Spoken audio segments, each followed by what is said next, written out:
warahmatullahi wabarakatuh. Nama saya Fifatur Rahman, absen 13 dari kelas 11 MIPA 3. Makna persatuan dan kesatuan bangsa. Persatuan berasal dari kata satu yang berarti utuh atau tidak terpecah-pecah. Persatuan mengandung arti bersatunya macam-macam corak yang beraneka ragam menjadi satu kebudayaan yang utuh dan serasi. Persatuan Indonesia berarti persatuan bangsa yang mendiami wilayah Indonesia. Konsep bangsa merupakan suatu kelompok manusia yang dianggap memiliki identitas bersama dan mempunyai kesamaan bahasa, agama, ideologi, budaya, serta sejarah. Kesatuan bangsa artinya bangsa Indonesia yang terdiri atas berbagai agama, suku, bangsa, dan bahasa harus diusahakan terwujud dalam satu kesatuan bangsa yang bulat dan utuh. Pada pasal 25A Undang-Undang Dasar Negara Republik Indonesia tahun 1945, ditegaskan bahwa Negara Kesatuan Republik Indonesia adalah sebuah negara kepulauan yang berciri Nusantara dengan wilayah dan batas-batas dan hak-haknya ditetapkan dengan undang-undang. Konsep kewilayahan Indonesia tersebut sesuai konsep kawasan Nusantara. Menurut Lembaga Pertahanan Nasional atau Lemhanas 1999, kawasan Nusantara adalah cara pandang dan sikap bangsa Indonesia mengenai diri dan lingkungannya yang beragam dan bernilai strategis dengan mengutamakan persatuan dan kesatuan bangsa serta kesatuan wilayah dalam menyelenggarakan kehidupan bermasyarakat, berbangsa, dan bernegara untuk mencapai tujuan nasional. Berdasarkan penelitian tersebut dapat disimpulkan bahwa wawasan Nusantara bagi bangsa Indonesia berarti cara pandang Indonesia tentang diri dan lingkungan berdasarkan ide nasional yang dilandasi Pancasila dan Undang-Undang Dasar Negara Republik Indonesia tahun 1945. Hakikat wawasan Nusantara adalah kesatuan bangsa dan keutuhan wilayah Indonesia. Berdasarkan konsep wawasan Nusantara, negara kita memiliki karakteristik berikut. 1. Negara kepulauan yang pengertiannya adalah suatu wilayah lautan dan ditaburi pulau-pulau besar dan kecil. 2. Konsep utamanya adalah manunggalnya wilayah laut, darat, dan wilayah udara. 3. Laut atau perairan merupakan wilayah pokok, bukan merupakan pelengkap. 4. Laut merupakan bagian yang tidak terpisahkan dari daratan, bukan pemisah antara daratan dan pulau yang satu dengan lainnya. Perwujudan Kepulauan Nusantara sebagai satu kesatuan politik. Perwujudan Kepulauan Nusantara sebagai satu kesatuan politik tercermin dalam beberapa konsep berikut. A. Seluruh wilayah Indonesia dengan segala isi dan kekayaan yang terkandung di dalamnya merupakan satu kesatuan wilayah, wadah, ruang hidup, dan kesatuan mutlak bagi seluruh bangsa Indonesia, serta menjadi model dan milik bersama bangsa. B. Indonesia yang terdiri atas berbagai suku dengan berbagai bahasa daerah, memeluk dan meyakini agama dan kepercayaannya terhadap Tuhan Yang Maha Esa harus merupakan satu kesatuan bangsa yang bulat dalam arti seluas-luasnya. C. Secara fisiologis, bangsa Indonesia harus merasa satu, senasib, sepenanggung, dan sebangsa dan setanah air, serta mempunyai satu tekad dalam mencapai cita-cita bangsa. D. Pancasila diletakkan sebagai satu-satunya falsafah serta ideologi bangsa dan negara yang melandasi, membimbing, dan mengarahkan bangsa menuju tujuan nasional negara. E. Kehidupan politik di seluruh wilayah Nusantara merupakan satu kesatuan politik yang diselenggarakan berdasarkan Pancasila dan Undang-Undang Dasar Negara Republik Indonesia tahun 1945. F. Seluruh kepulauan Nusantara merupakan satuan hukum, yang berarti hanya ada satu hukum nasional yang mengabdi kepada kepentingan nasional. G. Bangsa Indonesia itu berdampingan dengan bangsa lain, ikut menciptakan ketertiban dunia berdasarkan kemerdekaan, perdamaian abadi, dan keadilan sosial melalui politik luar negeri bebas aktif, serta diabadikan untuk kepentingan nasional. Perwujudan Kepulauan Nusantara bagi satu kesatuan ekonomi. Perwujudan Kepulauan Nusantara sebagai satu kesatuan ekonomi tercermin pada konsep berikut. A. Kekayaan wilayah Nusantara adalah modal dan wilayah bersama bangsa. Keperluan hidup sehari-hari harus tersedia merata di seluruh wilayah tanah air. B. Tingkat perkembangan ekonomi harus diserasi dan seimbang di seluruh daerah, tanpa meninggalkan ciri-ciri khas yang dimiliki daerah-daerah yang mengembangkan ekonominya. C. Kehidupan perekonomian di seluruh wilayah Nusantara merupakan kesatuan ekonomi yang diselenggarakan sebagai usaha bersama berdasarkan atas asas kekeluargaan dan ditunjukkan bagi kemakmuran rakyat. Assalamualaikum warahmatullahi wabarakatuh. Nama saya Karlintang P. Valentina, absen 17 dari 11 IPA 3 akan menyampaikan materi poin A nomor 3 dan 4. 3. Perwujudan Kepulauan Nusantara sebagai satu kesatuan sosial budaya. Perwujudan Kepulauan Nusantara sebagai satu kesatuan sosial budaya tercermin pada konsep berikut. A. Bahwa masyarakat Indonesia adalah satu.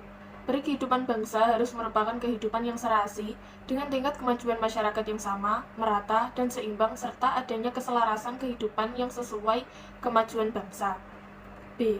budaya yang menjadi modal dan landasan pengembangan budaya bangsa seluruhnya, yang hasil-hasilnya dapat dinikmati oleh seluruh bangsa Indonesia, bahwa adanya budaya Indonesia pada hakikatnya adalah satu contoh ragam budaya yang ada menggambarkan kekayaan. 4. Perwujudan Kepulauan Nusantara sebagai satu kesatuan pertahanan keamanan. Perwujudan Kepulauan Nusantara sebagai satu kesatuan pertahanan keamanan tercermin pada konsep berikut. A. Ancaman terhadap satu daerah pada hakikatnya merupakan ancaman bagi seluruh bangsa dan negara. B. Tiap-tiap warga negara mempunyai hak dan kewajiban yang sama di dalam pembelaan negara.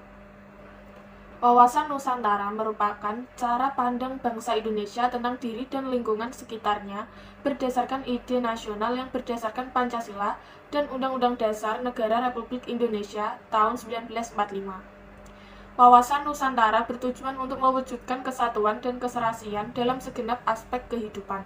Dalam segenap aspek kehidupan tersebut dituntut adanya kemanunggalan secara utuh dan menyeluruh. Manunggal berarti segenap aspek kehidupan sosial selalu menuntut dimanunggalkan secara serasi dan seimbang sesuai makna Bhinneka Tunggal Ika. Utuh menyeluruh berarti utuh menyeluruh bagi Nusantara dan seluruh rakyat Indonesia. Integrasi nasional merupakan upaya menyatukan seluruh unsur suatu bangsa dengan pemerintah dan wilayahnya. Setiap warga negara Indonesia mempunyai kewajiban untuk ikut serta dalam menjaga integrasi nasional dari berbagai macam gangguan dan hambatan baik dari dalam negeri maupun luar negeri. Adapun faktor-faktor integrasi bangsa sebagai berikut. 1. Rasa senasib seperjuangan. 2. Rasa cinta tanah air. 3. Keinginan bersatu seperti dinyatakan dalam Sumpah Pemuda. 4. Rela berkorban untuk kepentingan bangsa dan negara. 5. Kesepakatan nasional dalam perwujudan sebagai berikut. A. Proklamasi Kemerdekaan. B. Pancasila. C. Undang-Undang Negara Republik Indonesia tahun 1945. D. Bendera Sang Merah Putih. E. Lagu Kebangsaan Indonesia Raya serta Bahasa Indonesia. Konsep negara kesatuan yang dikembangkan oleh negara Republik Indonesia sebagai berikut. 1. Indonesia merupakan satu kesatuan wilayah yang meliputi tanah, air, termasuk dasar laut dan tanah di bawahnya serta udara di atasnya secara tidak terpisah. 2. Laut dan perairan yang berada di wilayah Indonesia bukan dipandang sebagai pemisah, melainkan penghubung dan pemersatu pulau-pulau di Indonesia. 3. Negara Indonesia adalah negara yang bersusun tunggal, artinya baik dilihat dari segi penduduknya, wilayahnya, maupun pemerintahan dan kekuasaannya menunjukkan adanya kesatuan. 4. Wilayah negara Indonesia terbagi dalam beberapa provinsi. Tiap-tiap provinsi memiliki organisasi dan pemerintahan daerah sendiri. Akan tetapi kekuasaan atau wewenang tertinggi tetap berada pada pemerintahan pusat. Konsep tersebut memberikan kerangka pelaksanaan kehidupan bernegara di Indonesia. Selanjutnya, konsep wawasan Nusantara dikembangkan dalam kehidupan kenegaraan Indonesia dalam bentuk negara kesatuan. Assalamualaikum warahmatullahi wabarakatuh. Perkenalkan, nama saya Agustina Puji Astuti, kelas 11 MIPA 3, nomor absen 18. Saya akan menjelaskan tentang poin B, kehidupan bernegara dalam konsep Negara Kesatuan Republik Indonesia atau NKRI. Poin B, kehidupan bernegara dalam konsep Negara Kesatuan Republik Indonesia atau NKRI. Bentuk negara dalam konsep dan teori modern saat ini dibedakan menjadi dua, yaitu negara kesatuan atau unitarisme dan negara serikat atau federalisme. Adapun konsep negara kesatuan dan negara serikat sebagai berikut. Yang pertama, konsep negara kesatuan. Negara kesatuan merupakan bentuk suatu negara yang merdeka dan berdaulat dengan satu pemerintah pusat yang berkuasa dan mengatur seluruh daerah. Dalam pelaksanaannya, negara kesatuan terbagi menjadi dua macam, yaitu yang pertama, negara kesatuan dengan sistem desentralisasi. Negara kesatuan dalam sistem desentralisasi merupakan bentuk negara yang di dalamnya terdapat pembagian wilayah negara atau daerah. Pembagian daerah meliputi daerah provinsi dan daerah kabupaten atau kota. Kekuasaan dan pemerintahan yang dimiliki daerah adalah suatu wewenang yang diberikan oleh pemerintah pusat untuk mengurus rumah tangga sendiri sehingga menjadi hak otonom bagi daerah untuk membentuk sistem pemerintahan sendiri. Kelebihan sistem desentralisasi adalah sebagai bestir keputusan dan kebijakan yang berada di daerah dapat diputuskan di daerah tanpa adanya campur tangan dari pemerintah pusat. Kelemahannya, sistem desentralisasi lemahnya kontrol pemerintah pusat terhadap daerahnya. Akibatnya muncul peluang penyimpangan terhadap pelaksanaan wewenang. Yang kedua, negara kesatuan dengan sistem sentralisasi. Negara kesatuan dalam sistem sentralisasi merupakan bentuk negara dengan segala urusan negara langsung diatur dan diurus oleh pemerintah pusat, termasuk segala hal yang menyangkut pemerintahan dan kekuasaan di daerah. Pemerintah daerah tidak mempunyai hak otonom untuk mengatur rumah tangga sendiri. Pemerintah daerah melaksanakan ketentuan yang telah digariskan oleh pemerintah pusat. Kelebihan sistem sentralisasi adalah keseragaman kebijakan sehingga permasalahan yang timbul akibat perbedaan kebijakan hampir tidak pernah terjadi. Kelemahannya, sistem sentralisasi adalah seluruh keputusan dan kebijakan di daerah dihasilkan oleh orang-orang yang berada di pemerintah pusat sehingga waktu yang diperlukan untuk memutuskan sesuatu lama. Yang kedua, konsep negara federal. Negara federal disebut juga negara serikat. Negara serikat merupakan bentuk negara gabungan dari beberapa negara bagian. Negara-negara bagian tersebut pada awalnya merupakan negara yang merdeka, berdaulat, dan berdiri sendiri. Setelah menggabungkan diri dengan negara serikat, dengan sendirinya negara tersebut melepaskan sebagian dari kekuasaannya dan menyerahkan kepada negara serikat. Kekuasaan yang diserahkan oleh negara bagian kepada negara serikat adalah kekuasaan yang berkenaan dengan kepentingan bersama, seperti hubungan luar negeri, keuangan, dan pertahanan. Secara lebih terperinci, pemerintah federal memiliki wewenang dalam hal berikut. Yang pertama, hal yang berhubungan dengan pembiayaan seperti keuangan, mata uang, pajak, dan pos. Yang kedua, hal yang mengenai kepentingan bersama antar negara bagian seperti pos, telekomunikasi, industri, dan pengetahuan. Yang ketiga, hal yang menyangkut kedudukan negara sebagai subjek hukum internasional, misalnya kewarganegaraan dan migrasi. Yang keempat, hal yang mutlak mengenai keselamatan negara, misalnya pertahanan dan keamanan, serta perang dan damai. Meskipun pemerintah federal yang memegang kekuasaan tertinggi atas negara bagian, kekuasaan asli tetap ada pada negara bagian karena negara bagian berhubungan langsung dengan rakyatnya. Contoh negara-negara federasi antara lain Amerika Serikat, Australia, India, Jepang, dan Malaysia. Negara serikat memiliki ciri-ciri yang pertama, tiap negara bagian memiliki kepala negara, parlemen, dan dewan menteri atau kabinet demi kepentingan negara bagian. Yang kedua, tiap negara bagian boleh membuat konstitusi sendiri, tetapi tidak boleh bertentangan dengan konstitusi negara serikat. Yang ketiga, hubungan antara pemerintah federal atau pusat dan rakyat diatur melalui negara bagian, kecuali dalam hal tertentu dan kewenangannya telah diserahkan secara langsung kepada pemerintah federal. Terima kasih. Assalamualaikum warahmatullahi wabarakatuh. Perkenalkan, nama saya Lisan Syani, nomor absen 19 dari kelas 11 MIPA 3, akan menyampaikan materi poin ketiga dari subbab B, konsep NKRI menurut Undang-Undang Dasar Negara Republik Indonesia tahun 1945. Negara Kesatuan Republik Indonesia merupakan negara kesatuan yang meliputi persatuan seluruh wilayah Indonesia dari Sabang sampai Merauke, dari Miangas sampai Rote. Negara Kesatuan Republik Indonesia diatur dalam Pasal 1 Ayat 1 dan Pasal 18 Ayat 1 Undang-Undang Dasar Negara Republik Indonesia tahun 1945. Dalam kedua pasal tersebut ditegaskan sebagai berikut. Pasal 1 Ayat 1 berbunyi, negara Indonesia ialah negara kesatuan yang berbentuk republik, mengandung pengertian bahwa bentuk negara Indonesia, kesatuan, dan bentuk pemerintahan Indonesia adalah republik. Pasal 18 ayat 1 berbunyi, negara kesatuan Republik Indonesia dibagi atas daerah-daerah provinsi, dan daerah provinsi itu dibagi atas kabupaten dan kota, yang tiap-tiap provinsi, kabupaten, dan kota itu mempunyai pemerintahan daerah yang diatur dengan undang-undang. Dapat dipahami bahwa negara kesatuan Republik Indonesia merupakan satu kesatuan utuh, padu, tidak terbagi-bagi, dan tidak terpisahkan. Keutuhan negara kesatuan Republik Indonesia yang meliputi beberapa aspek berikut. Yang pertama, meliputi seluruh pulau dengan segenap tanah, air, dan udara yang terbentang dari Sabang sampai Merauke. Yang kedua, keutuhan khazanah budaya yang meliputi adat istiadat, karya cipta, dan hasil pemikiran dari seluruh wilayah negara kesatuan Republik Indonesia. Yang ketiga, meliputi seluruh kekayaan alam berupa barang tambang, flora, fauna, beserta seluruh plasma nutfahnya. Dan yang terakhir, meliputi keutuhan orang, status, keselamatan, dan kesejahteraan penduduk atau sumber daya manusia.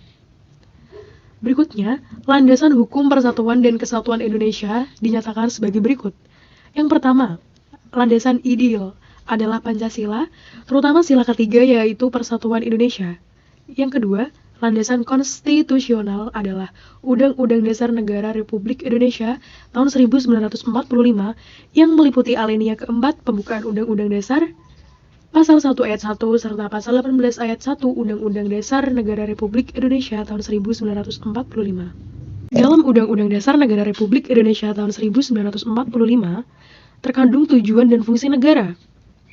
Berdasarkan bunyi pembukaan Undang-Undang Dasar Negara Republik Indonesia tahun 1945, alinea keempat dapat diperinci tujuan negara kesatuan Republik Indonesia sebagai berikut.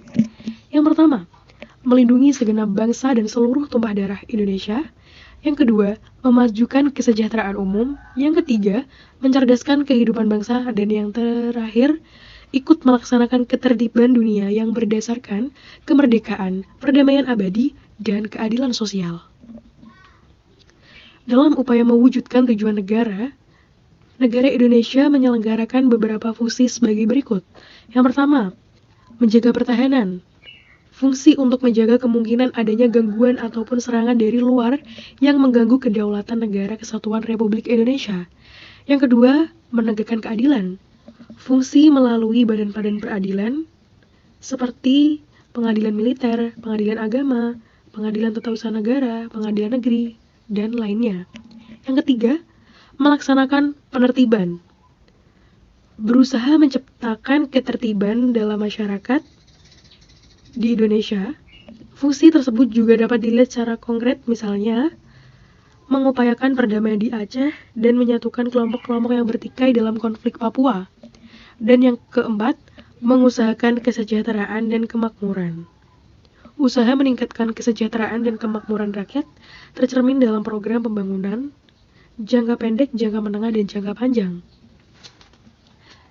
Poin keempat, keunggulan negara kesatuan Republik Indonesia. Wilayah Indonesia membentang sepanjang 3,5 juta mil atau sebanding dengan 1/8 panjang keliling bumi. Kondisi geografis yang demikian membuat negara Indonesia kaya akan hasil alam dan penampakan alam yang indah. Dalam kehidupan berbangsa dan bernegara, Indonesia memiliki berbagai keunggulan, antara lain jumlah penduduk yang cukup besar, masyarakat multikultural, konsep wawasan Nusantara yang menyatukan wilayah Indonesia, semangat Sumpah Pemuda, kenampakan alam yang begitu indah, wilayah alam yang luas dan tanah yang subur, serta sumber daya alam melimpah. Keunggulan tersebut sudah seharusnya membuat kita sebagai bangsa Indonesia bangga. Bangga sebagai bangsa Indonesia berarti merasa besar hati atau jiwa sebagai bangsa Indonesia. Kebanggaan terhadap bangsa Indonesia akan memotivasi diri selalu berjuang, berupaya menjunjung tinggi nama baik bangsa dan negara dimanapun kita berada. Perkenalkan, nama saya Nabila Fikriyanti, nomor absen 23 dari kelas 11 MIPA 3. Saya akan menjelaskan poin C, yaitu faktor pendorong dan penghambat persatuan dan kesatuan bangsa Indonesia. 1. Faktor pendorong persatuan dan kesatuan bangsa Indonesia. Ada beberapa faktor yang mendorong persatuan dan kesatuan dalam negara kesatuan Republik Indonesia. 1. Pancasila. Penerapan nilai-nilai Pancasila dalam kehidupan sehari-hari bisa menjadi satu di antara faktor pendorong persatuan dan kesatuan bangsa. 2. Sumpah Pemuda. Dalam isi rumusan Sumpah Pemuda terkandung nilai utama, yaitu satu tanah air, satu bangsa, dan satu bahasa, yakni Indonesia. 3. Bhinneka Tunggal Ika. Semboyan Bhinneka Tunggal Ika sangat penting bagi negara Indonesia yang memiliki beragam suku, bangsa, budaya, bahasa, dan agama. Bhinneka Tunggal Ika artinya walau berbeda-beda tetap satu jua. Jadi, walau Indonesia merupakan negara majemuk dan multikultural, bangsa Indonesia tidak terpecah belah, tetapi tetap bersatu demi keutuhan NKRI. 4. Semangat kebersamaan. Semangat kebersamaan seperti perilaku, bergotong royong, solidaritas terhadap anggota masyarakat, serta toleransi keagamaan. 2. Faktor penghambat persatuan dan kesatuan bangsa Indonesia. Adapun faktor-faktor penghambat persatuan dan kesatuan bangsa Indonesia sebagai berikut. A. Geografis. Wilayah Indonesia terdiri atas ribu-ribu pulau, baik besar maupun kecil. Jika kondisi wilayah Indonesia ini tidak dijaga, dapat memperlemah persatuan dan kesatuan bangsa.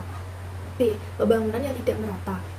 Pembangunan tidak merata menimbulkan kecemburuan antar daerah yang berujung pada pergolakan daerah. Jika permasalahan pembangunan yang tidak merata tidak diselesaikan, dapat memperlemah kepersatuan dan kesatuan bangsa.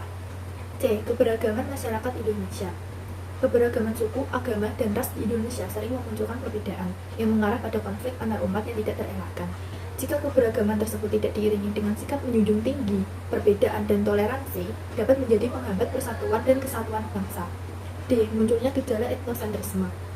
Salah satu faktor penyebab munculnya etnosentrisme adalah pluralitas bangsa Indonesia. Setiap suku, agama, ras, dan golongan berusaha memperoleh kekuasaan dan menguasai yang lain. Pertarungan kepentingan inilah yang sering memunculkan persoalan-persoalan di daerah dan dapat memperlemah kesatuan dan persatuan bangsa. E. Melemahnya nilai budaya bangsa. Masuknya budaya asing ke Indonesia adalah hal yang wajar, asalkan budaya tersebut sesuai kepribadian bangsa Indonesia. Jika masuknya budaya asing tidak diantisipasi dengan baik, maka dapat melemah persatuan dan kesatuan bangsa. Assalamualaikum warahmatullahi wabarakatuh. Perkenalkan, nama saya Muhammad David Lutfi, nomor absen 21 dari kelas 11 MIPA 3. D. Perilaku yang menunjukkan sikap menjaga keutuhan negara kesatuan Republik Indonesia. Pada dasarnya, ancaman terhadap suatu wilayah Indonesia merupakan ancaman terhadap seluruh wilayah Indonesia. Setiap warga negara Indonesia bertanggung jawab menjaga keutuhan negara kesatuan Republik Indonesia. 1. Arti pentingnya menjaga keutuhan NKRI. Kemerdekaan bangsa Indonesia dicapai melalui perjuangan yang sangat panjang. Para pahlawan berjuang dengan semangat kebangsaan dan cinta tanah air. Kemerdekaan yang diraih tidak lepas dari semangat persatuan dan kesatuan, hingga pada akhirnya bangsa Indonesia memproklamasikan kemerdekaannya pada 17 Agustus 1945. Kemerdekaan bangsa Indonesia menunjukkan bahwa bangsa Indonesia sudah bebas dari belenggu penjajahan. Selanjutnya, bangsa Indonesia dapat mengisi kemerdekaannya dengan melaksanakan pembangunan dapat berjalan dengan lancar jika negara aman. Sebaliknya, jika negara tidak aman, pembangunan akan terhambat. Pembangunan yang terhambat akan merugikan seluruh rakyat. Dengan demikian, cita-cita untuk mencapai suatu negara berdaulat, adil, makmur, sejahtera, dan bermartabat tidak akan tercapai. Bangsa Indonesia harus selalu bersatu mempertahankan keutuhan negara NKRI. Oleh karena itu, seluruh rakyat Indonesia harus menjaga keutuhan negara kesatuan Republik Indonesia. Tahap terjaganya keutuhan NKRI akan memberikan manfaat bagi bangsa Indonesia, yaitu selain pembangunan di segala bidang dapat berjalan lancar, bangsa Indonesia akan mampu menanggulangi berbagai macam, baik dari dalam maupun luar negeri, yang dapat memecah belah bangsa Indonesia. Perbedaan suku, adat, budaya, dan agama dapat memberikan sumber kekuatan untuk hidup sejajar dengan bangsa lain, sehingga akan tercipta rasa kebersamaan di seluruh aspek kehidupan.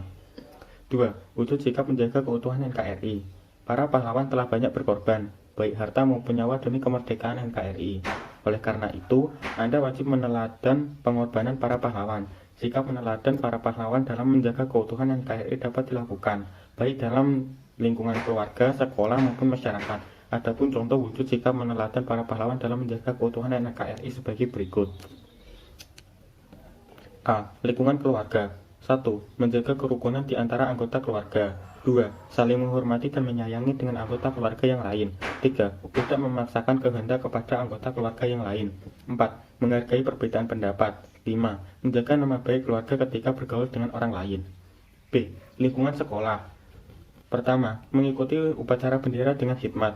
2. Saling menolong dan berbagi dengan teman. 3. Menghargai dan menghormati pendapat teman. 4. Tidak membeda-bedakan teman dalam bergaul. 5. Menghormati guru dan karyawan. C. Lingkungan masyarakat. 1. Tolong menolong dan saling menjaga perasaan. 2. Saling menghormati dan menghargai hak orang lain. 3. Tidak membeda-bedakan suku, agama, dan daerah. 4. Sikap arif dan mau bekerja sama dengan orang lain. 5. Aktif mengikuti kegiatan kemasyarakatan.